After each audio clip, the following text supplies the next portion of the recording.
Arab രാജ്യങ്ങളുമായുള്ള അമേരിക്കയുടെ പുതിയ കൂട്ടുകെട്ട് ഇസ്രായേലിന് തിരിച്ചടിയായി എന്ന തരത്തിലുള്ള ചർച്ചകൾ ദിനംപ്രതി കൂടുതൽ കരുത്താർജിച്ചിരിക്കുകയാണ്.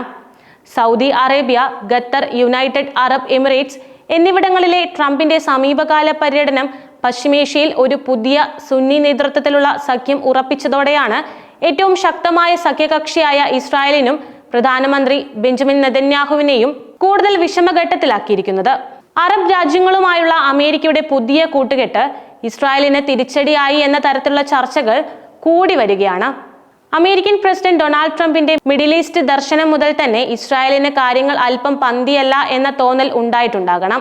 Saudi Arabia, Qatar, United Arab Emirates എന്നിവിടങ്ങളിലെ ട്രംപിന്റെ സമീപകാല പര്യടനം പശ്ചിമേഷ്യയിൽ ഒരു പുതിയ സുന്നി നേതൃത്വത്തിലുള്ള സഖ്യം ഉറപ്പിച്ചതോടെയാണ് ഏറ്റവും ശക്തമായ സഖ്യകക്ഷിയായ ഇസ്രായേലിനും പ്രധാനമന്ത്രി ബെഞ്ചമിൻ നെതന്യാഹുവിനെയും കൂടുതൽ വിഷമഘട്ടത്തിലാക്കിയിരിക്കുന്നത്. അറബ് രാജ്യങ്ങളുമായി ആയുധങ്ങൾ, ബിസിനസ്, സാങ്കേതിക വിദ്യ എന്നിവയുമായി ബന്ധപ്പെട്ട കരാറുകളാണ് അമേരിക്ക ഒപ്പുവച്ചിരിക്കുന്നത്. അറബ് രാജ്യങ്ങളുമായുള്ള അമേരിക്കയുടെ ആയുധ ഇടപാടുകൾ, സാമ്പത്തിക പങ്കാളിത്തങ്ങൾ എന്നിവ നെതന്യാഹുവിന്റെ അജണ്ടയ്ക്ക് വിരുദ്ധമായി കാണപ്പെടുന്ന വിഷയങ്ങളാണ്.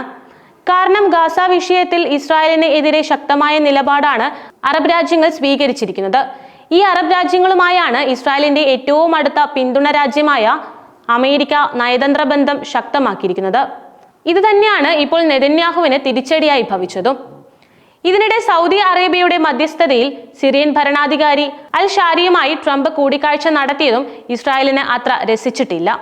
സുന്നി ഗൾഫ് രാജ്യങ്ങളുമായുള്ള അമേരിക്കയുടെ പുതിയ നയതന്ത്രം ഇസ്രായേലിന്റെ പ്രധാന എതിരാളികളായ ഇറാനുമായി അമേരിക്ക കൂടുതൽ നല്ല ബന്ധത്തിലാകാൻ സാധ്യതയുണ്ട്.